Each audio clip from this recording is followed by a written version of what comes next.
Well, the era is over. Gygax is gone, and we've got a trust fund baby CEO. We've had our fun. We had cocaine in Hollywood. We had corporate intrigue. It's time for this place to become a real company. A regular, boring 9 to 5 for all these people who have more than earned it. Right? Right? Listen, I don't know how to talk about Lorraine Williams. It goes without saying that at least part of the hate she got was because she was a woman. Part of it was because she was replacing Gygax. Part of it was because she wasn't a war gamer. These things poisoned the well against her before she'd ever taken a single action. And hateful diatribes about this stuff are just as frequent as any criticism of her actions as a CEO. And so it is impossible to talk about Lorraine Williams in a fair and balanced way. Jeff Grubb said that when she took over, they had been about 2 paychecks from closing their doors, but Lorraine Williams managed to get them out of the immediate trouble and even pay back the staff who'd all been on deferment with interest. So this is a story from Slaying the Dragon, which is a source that I'm going to be using heavily for my coverage of 2nd edition. It's really one of the only great sources for talking about 2nd edition Dungeons & Dragons. It is an incredibly wonderful book, and I deeply enjoyed reading it, and I would highly recommend it to anyone who's listening, who is interested in learning more about D&D history. Starting in 1989, around the launch of 2nd edition, Bill Connors was hired by TSR. Quickly, he was found to be a powerhouse writer. Eventually, this ended up with him heading up the development of the new Ravenloft setting. One day, he came in and presented letters of resignation to Lorraine Williams. His wife had been in a meditation practice when suddenly she recalled a series of deeply troubling memories from her childhood. The more she recalled, the more she broke down. Over the next few weeks, her panic attacks worsened until eventually she was hospitalized. Even after her release, Bill Connors knew she needed constant care and attention. Lorraine Williams rejected his resignation. For the next decade, she and the company, through all of its many trials and tribulations, would never fire Bill Connors. She gave him off time when he needed it, advanced paychecks when he needed it. She kept him employed and working. Eventually, Bill's wife recovered. They're still married to this day. Bill would go on to produce a tremendous volume of work for 2nd edition, and his wife would even contribute by designing an expansion to the wildly popular hero quest called Elf Quest. I thought that was gonna go in a much different direction. Yeah. None of that would have been possible without the care and concern Lorraine Williams showed him in his most desperate hour of need. She's going to make mistakes in the days to come. She's going to do many things right. She inherited a deeply troubled business. She failed to figure out how to steer that ship to clear waters. She has refused to speak to interviewers on this matter. We don't have her side of the story. Perhaps that's because of how much hate and vitriol she's gotten over the years. But the simple fact is, she's a complicated figure. Just like Gary, just like the Blooms, people refuse to be one thing, hero or villain. In 1986, TSR had a monumental task ahead of them. They were going to design a new edition. This edition would, without exaggeration, determine the fate of the ailing TSR. For this, they turned to one of the employees they had turned to time and time again to keep TSR together.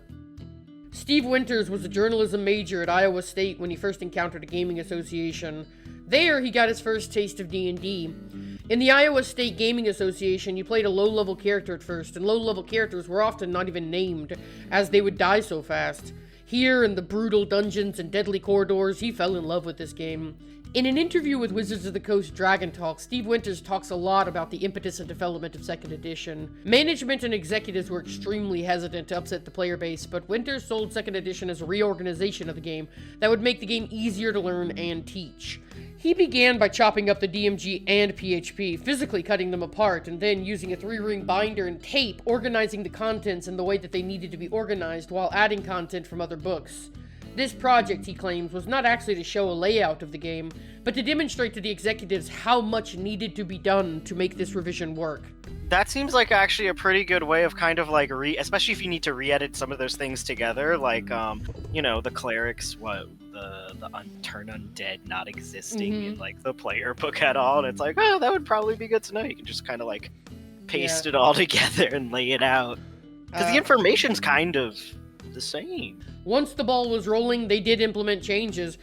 Reaching out to rules that they'd first launched in Oriental Adventures and Unearthed Arcana, as well as several items first introduced in Dragon Magazine, they compiled these various sources together and honed the game down into its most essential and complete form. Even so, they weren't given free rein. Winters jokes that stuff that happened in 3rd edition had already been pitched in 2nd, but were chopped down by executives, such as armor classes going up instead of down. The release of 2nd edition was a limited success. Though it never outsold 1st or original D&D, it sold well enough to keep TSR going. This was a new era. TSR was competing with itself and every other burgeoning RPG on the market. A lot had changed from the days where TSR's only competitor were war games. RPGs were an industry now. TSR products of this era were gorgeous, coming in beautiful box sets with gorgeous maps and miniatures. These products were the children of an incredible team. Heading up that team was the always indomitable James Ward. James Ward met Gygax in 1974 while buying books. Walking out of the shop with an arm full of sword and sorcery, Gygax approached him and told him that he played a game even better than those novels.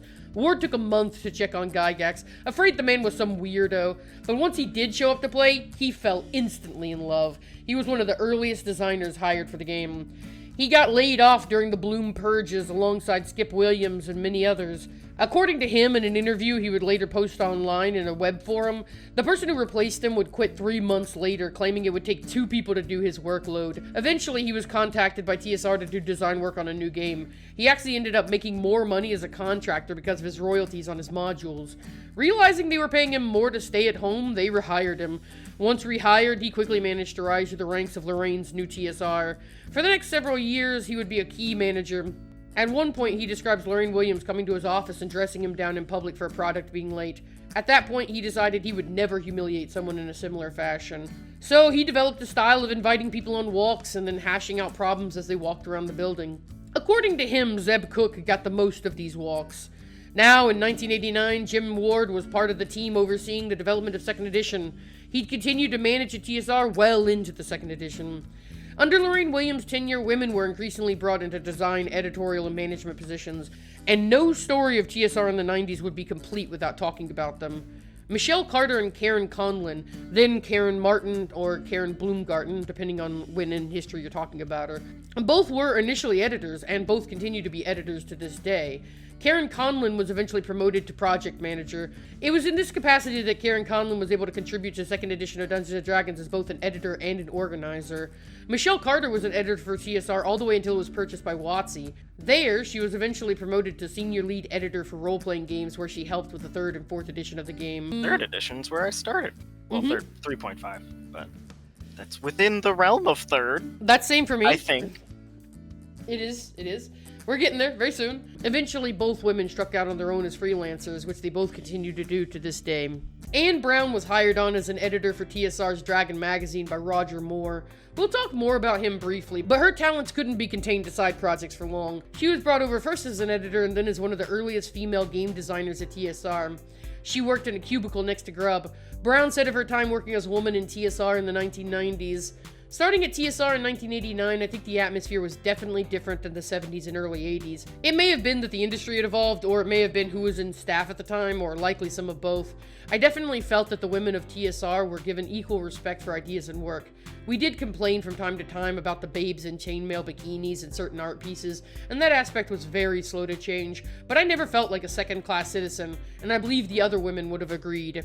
That's good considering, like, the art I remember you drawing over from the first book. Yeah, I definitely think having a CEO that is a woman is helpful in that regard. Yeah. Anne Brown would continue to work at TSR until it was purchased by WotC. She decided not to follow the company to Seattle and instead struck out on her own. Roger Moore was brought into Dragon Magazine in 1977 as a contributor, but it wouldn't be until 1983 that he'd become a full-time employee. Roger Moore was one of those names early D&D fans simply couldn't miss. He was in practically every issue of Dragon Magazine in some capacity. Eventually, in 1987, he was given the role of editor-in-chief of Dragon Magazine after Kim Mohan relinquished the role to leave with Gary. Roger Moore and Anne Brown would continue to advocate for the strength of the Greyhawk setting, which TSR had abandoned due to its connection with Gary.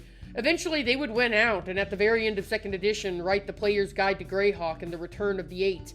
These two books were central in pushing the Greyhawk setting forward in time and revitalizing it. If not for these adventures, the resurgence of Greyhawk material in the 3rd edition may have never happened. Which is kind of wild that that's like a whole like setting and like Mm-hmm. just a whole chunk that might not have been there. Yeah, exactly. I mean, Greyhawk was originally Gygax's setting, so you can understand Yeah. why TSR was a little like, maybe we shouldn't touch that. Maybe we should leave that in Hollywood. But these people were very much of a mind that, like, that's IP that we own. Like Yeah. that's, That's content. Yeah, exactly. Like, that's IP that we own, and we should be, keeping up with Using it. We it, keep yeah. using it, yeah. Roger Moore was laid off in 2000 when WotC was acquired by Hasbro. He claims to hold no ill will towards WotC, TSR, or Hasbro.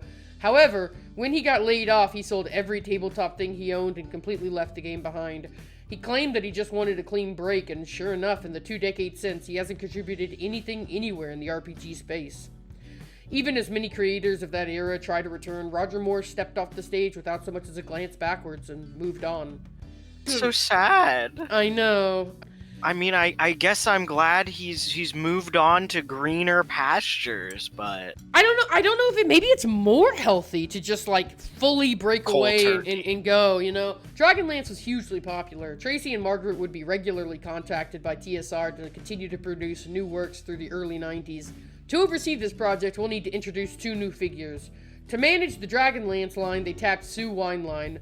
Sue started out as a writer of science fiction. At a convention, she met the manager of TSR's book department, James Lauder. He brought her on as an editor for games products. Sue was prodigious in her efforts, rapidly becoming a central editor and product manager on a great number of books before she was eventually put in charge of the entire Dragonlance line. She was involved in Dragonlance for 15 years. She would continue to work for TSR until it was acquired, and eventually she'd move on to WotC, where she worked until 2001. Her talent for product and project management would eventually be noticed outside of the tabletop space, and she'd go to work in other sectors. James Lauder joined the books department of TSR in 1988. That was the year I was born. happy birthday. Yeah. Mary Kershoff was his boss, and he was set to focus more on the fiction side of things. He directed several of the most famous TSR product lines, including being deeply involved in the Dark Sun, Forgotten Realms, and Ravenloft settings, which we will discuss more in our next episode. James Lauder has always held a special fondness for the fiction line, and a great deal of his work has been focused in that direction, though he has done plenty of design work as well. Lauder was largely responsible for handling the fact that TSR was going from working exclusively with people in-house to suddenly having several superstar creatives scattered around the world. Lauder's team created a blind submission process where they would remove author names from proposals in order to ensure that the editors would only hire based on talent with no bias towards internal employees. James submitted multiple novels of his own for the company on top of everything else he was doing. James Lauder was the sort of creative who seemed to just have more to give than most. He has since contributed to Call of Cthulhu, City of Heroes, Green Ronin Press, and Paizo. He's a superstar of the tabletop space with numerous prizes and accolades under his belt, which I could never hope to summarize here. Recently, he served as executive editor for Chaosium, where he still works to expand their fiction department to this day. Now let's talk about Brian Thompson. When I first researched him, I found an absolutely scathing Wikipedia article. I was shocked and a little thrilled to dredge up a bit of long-forgotten D&D drama. This guy was an employee for a major book publisher. The expectation was that after Mary Kershoff had started working to improve the conditions for writers at TSR, he would come in and continue those improvements, turning TSR into a quote-unquote real publisher, with rates and advances to match. Instead, he slashed advances, royalties, and stopped hiring new talents. If you believe his Wikipedia article, he cackled as he did it. His biggest detractor seems to be R.A. Salvatore. He pressured Salvatore to write 3 books in the following year. By this point, Salvatore had standing commitments outside of TSR. He declined. Brian then asked Salvatore to outline the books and let him have the books ghostwritten. Salvatore declined that as well. Finally, Brian apparently went nuclear. He told Salvatore that he'd have someone else write the books. Salvatore swore if anyone other than him wrote a Drizzt novel, he would never write for the character again. Brian didn't care. Brian found and hired an author, seemingly ending that relationship forever. But let's remember, Brian Thompson was brought into the books department at TSR as TSR was hemorrhaging money. Their books department was their strongest business, and he was asked to wring blood from the stone. Instead, it seemed more like he wrung its neck, turning their previously reliable money-making books department into a mill, constantly scrabbling to find new talent to replace burned-out artists. He died suddenly at the age of 49 in 2008. He was eulogized by Ed Greenwood, Jeff Grubb, and a number of other people. Each of the eulogies that I read was more glowing, more kind, more effusive than the last. This complicates the image of him slightly. Clearly, he didn't poison every relationship he had at TSR any more than Lorraine Williams did. But it's also true that when WotC took over TSR, they hired 80% of the staff of TSR. Of those they didn't hire, many were extended job offers, but rejected them since they didn't want to relocate or because they didn't want to go corporate. Brian Thompson was one of the few who was simply not extended an offer. After his departure, Mary Kershoff was brought back to reclaim the role. She stayed on and eventually was promoted all the way to the head of WotC's book publishing division. In 2004, she left to pursue other opportunities, eventually becoming the acquiring editor for Tor Books. As an aside, Salvatore is still pissed about this. In an AMA made 2 months prior to the writing of this script, Salvatore said of Brian, "When you don't have anything good to say about someone, say nothing at all. Nothing at all." Lorraine Williams is described in the book Slaying the Dragon as having a speedboat style of management. According to them, she wanted to use TSR because it was her company. She wanted to do the things she was interested in. She greenlit projects, ordered books, and conducted business on her own terms, for better or worse. A great example of this is her Buck Rogers RPG. Because her family owned the rights to this iconic character, she kept trying to get a game made with this license. However, it was clear no one was interested. Jim Ward once said at a trade show in 1993, "We're going to keep making it until you buy it." This game sold abysmally, but they kept making it anyway. Lorraine was confident it would work out eventually. That attitude and her business sense saved TSR in the 80s. In the 90s, things would break a different way. Incredible. Yeah. I mean, I respect it to a degree. Yeah. You know? Mm-hmm. It's like, I'm making this. One day, you will buy it. And then you're gonna dive through the rest of them. Mm-hmm. I mean, because that's what happens, right? If it's like, oh, I got this one thing and it was cool. There's 30 other related to it. Now I have to dive through them just to see like where it came from, you know? And oddly close to something that I should. Yeah, if you notice, we're a little close. We're very close to it. Yeah. Tune in next week. All right, so this time we made a character for the second edition of Dungeons and Dragons. Kat, what did you think? It went back to good because there was just a clean, this is how you make the character do these things right at the front. Now, it is cheating somewhat because we are using the revised version of the book, the 2.5 version of the book. I didn't want to use the 2.5 version of the book, but unfortunately there's no legal way to buy a PDF of the 2.0 version of the book. Wait, there's really not? Yeah. I didn't even realize that. Yeah, I own the 2.0 version of the book, but I cannot, you know, I can't just sit here and hold it up to the screen and let you read it. So it's kind of cheating. We got the better version of the book that came out like 5 or 6 years later. The whole theme was reorganization that needed to happen. And I would say that their first pass at that was not as successful as the one we used. Yeah, because you were flipping through it as we were kind of, I think, looking through the PDF version, Yeah. But that all being said, you're right. It was very well laid out in the 2.5 version. It was very well organized. It had the very short version of the rules that, like, you could basically make a character just using that page without really flipping to the other books, except for stuff like racial features. So if you're just playing like a regular human, you probably could have just cranked it out with that one page.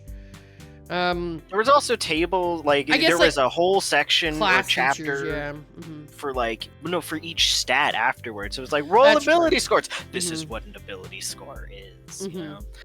Which is nice to see, because it's like, oh, okay. Yeah, it was very well laid out, I felt like. I mean, it was well laid out to an extent. There were definitely, like, as you got further down the sheet, there were definitely like, oh, this is in chapter 7, and then the next thing would be in chapter 6, and then the next thing would be in chapter 8. And that got a little annoying. Yeah, at a certain point, there was a little flipping back and forth. Yeah. But I don't know how much you can avoid that. Oh, I think they get better at that as we go, but we'll see. But yeah, so, you know, second edition character. I was surprised to see the dominant method go back to 3d6 in order. So here's your character sheet. Yes. Let's see this new character, Edith and Pearl. Edith and Pearl. Oh, it's the last. There's a horse again. Over the last crumbling mountain. I love it. I love it. She's beautiful. The horse, I mean. Your character's also very cute. My character's very tired and very weak at 2 hit points. Yeah, we finally had a bad hit dice roll. When I rolled the 2 hit points, I was like, like with excitement, but also almost a little disappointment because let's be honest, 1 hit point. A 1 hit point wonder's a little fun, you know? Sure. Well, we got one more chance at at our next version, so we'll see. So your stats this time, 7 strength, 12 dex, 9 con, 17 int. One of our best rolls to date. Holy cow. 16 whiz, 9 charisma. And I don't think we got any modifiers to this because we're half human. Yes. Half-elf, I don't think the half-elf had any modifiers. So this is just straight rolls. We just got that lucky. 17 on the int. Wild. So, of course, we went cleric instead of wizard. Didn't want to go wizard. We just did wizard. Yeah, I know, but we had a 17 int. Not wizard. We were a prestidigitator. You can't be a wizard if you're a magic user. That's a title. Yes. Yeah. So we went priest. Yes. We went priest. We got some nice spells. Create water, sanctuary, entangle. Some nice options. Mainly chosen because I have 2 hit points, and the thought process is. Okay, I entangle and then I run away. Or I sanctuary and I run away. We have non-combat abilities for the first time. Non-weapon abilities, I believe they're called. Proficiencies, skills, languages. We have astrology, healing, seamanship, direction sense, artistic ability, which is an odd one. Elves were artistic because they're elves, and I was like, sure. No, I don't think it's an odd choice for you. I think it's an odd choice for the game to include. I guess. Ancient history, ancient languages, and singing. The one thing that I thought was actually really interesting that messed me up at first, because I didn't realize it, was there were different proficiency tables. So there was a general proficiency table that anyone could like pick from, and then there was like, if you're a warrior, look at this table. If you're a cleric or a magic user, look here. And I didn't realize that at first. I was like, oh, I'll pick all these abilities. And I was like, ooh, that's a warrior. Okay, can't do that. It's very strange. I mean, obviously this is their first try at implementing non-weapon abilities as proficiencies. It's a very strange list, and it's a very, disjointed system. Like, they're still trying to tie proficiencies to classes, but they haven't quite figured out how to do that yet. I do want to know, I'm wondering, where did artistic ability come into play? Are we robbing a museum? I first of all, I think it probably didn't come up much, and second of all, I think probably as a player tried to push it into happening, in the same way the player's still I have survival, can I try to survival at this problem that has nothing to do with survival? Totally happens. I found it also very strange that some of these skills have -2 to the roll. A -2 is actually really bad because it's roll under. Your skills are roll under, right? So if you have which is still confusing to me. So if you take your wisdom is a 16 and you have to roll under a 16 or less to succeed. And then the -2 means that your 16 gets a -2, so it's actually 14 or less. And I think how it was explained is you only even get a chance to roll if you have the proficiency. Yeah, janky. It's one of those things too where it almost feels like how rogues were given open door or correct or something, and it's well, couldn't I do that already? Couldn't every character just astrology before, and now you're saying only people who have picked astrology can do astrology? Yeah, it definitely... It's one of those things, skill systems are always one of those things where it's a real balancing act between limiting players and giving players variety and uniqueness in the party. From a roleplay perspective, like there being so many skills, and for different classes, like if this is your first character, you don't know what skills the other classes get access to, so you may be like, oh, I want to try to do this thing, and it's like, oh, well, you're not a warrior, so you can't do that, and it's like, oh, that was a thing, I didn't. Yeah, and like, why can't yeah, can't I try? Your items. We'll go down to your items list over here. I'm so weak. Yeah, you had to buy a horse to carry your stuff for you. That horse carries everything. Yeah. So we got firewood, salt, spice? Yeah, spice for my food. Spice, I see. Iron pot, tent, lots of chalk, fish hooks, fishing net, basket, large, basket, I'm an ocean small. I needed 2 baskets. Pack, saddle, saddlebag. Those make sense for your horse. Bucket times 2, cat times 2, chicken times 1. Well, the chicken is hopefully for eggs, and the cats can, I guess, go off and hunt or whatever. Also, they can check rooms for traps. Yeah, with the fishing and all that, with the different priests, I guess this version of domains, you know. It was like, there's different categories, your deity you serve could be of any of these, things. I think I rolled on the table for Ocean for fun. Needs a better look at the character art for those viewing along at home. So overall, what would you say your main takeaway from this edition is? I've always hated encumbrance. But I think so in the character creation, right, it makes it super simple. It lists out, do this, this is step 1, roll your stats. Step 2, are you an elf? Who are you, right? Step 3 is pick your class. I hate doing the character race before class I think in this specific case, with all the class requirements and stuff, because then it's like, oh, okay, I guess I'll be an orc, and then it's like, okay, well, now I'm locked out of certain classes, right? Yeah. But what I've been doing is I look at the stat numbers, and then I look at, okay, what do we qualify for in the classes? Because some of them are like 315s. I don't have anywhere near that. I'm not even gonna try, right? But sometimes it's like, okay, I'm missing like 1 point of strength or 1 point of this. Maybe I can, pick my character race to kind of. We were very hemmed in. Oh, sorry. Yeah. We were very hemmed in this time because we really lacked any stats. Like our 7 strength was really killing us. Our low dex was really killing us. And like it makes sense that I understand why they did some of the character requirements, because when you have some of the character requirements so high, like 15, you need 3 15s or a 14, and you can't be this, and actually if you're an orc you can't be this at all, or you get -2 points to this, whatever, right? You're really getting frustrated with all the limitations on what classes you can play. Yeah, I mean that's been the thing the whole time. Yeah. I feel like well, because that's what it was. Like some classes are like, you have to have 3 15s in these specific stats, right, or something like that. And what race you play can be a detriment to that. Or then there's others. There's a few that are like, hey, this is the main stat. You got a 9 in it, and it's like it. I know why they did that, because if you're saying, hey, you need 3 15s to play this, what happens when you don't have that? Yeah.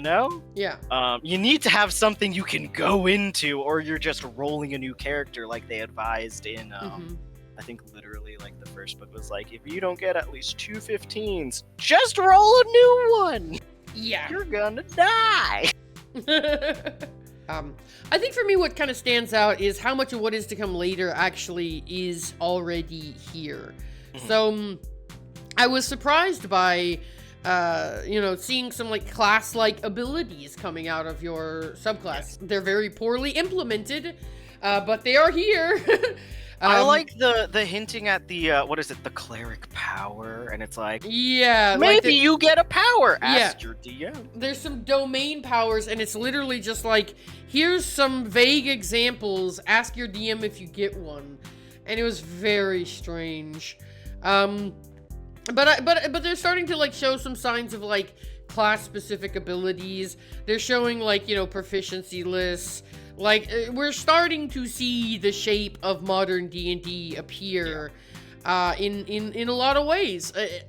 We're seeing much more focus on the D20 here versus a percentile dice. The percentile dice is mostly just limited to here now. Our ability checks are a D20 check. They're roll under, so they're on a D20. So like we're starting to see more focus on the D20 as a system. And yeah, it's generally speaking starting to feel a little more like home. Which is nice. For sure. But there's still a long way to go. Oh, yeah. And next week, oh my god, the drama! Get excited because holy shit, everything's about to pop off here in the 90s. Thank you so much for joining me again, Ailoth. I appreciate you being here. I appreciate your lovely character. And I appreciate Edith and Pearl, or as they will forever be in my heart, Fidget Spinner. Tide Pod, Fidget Spinner, and No Cap. Yeah, Tide Pod, Fidget Spinner, and No Cap. Until next time, I'll see you all later. Goodbye! Bye!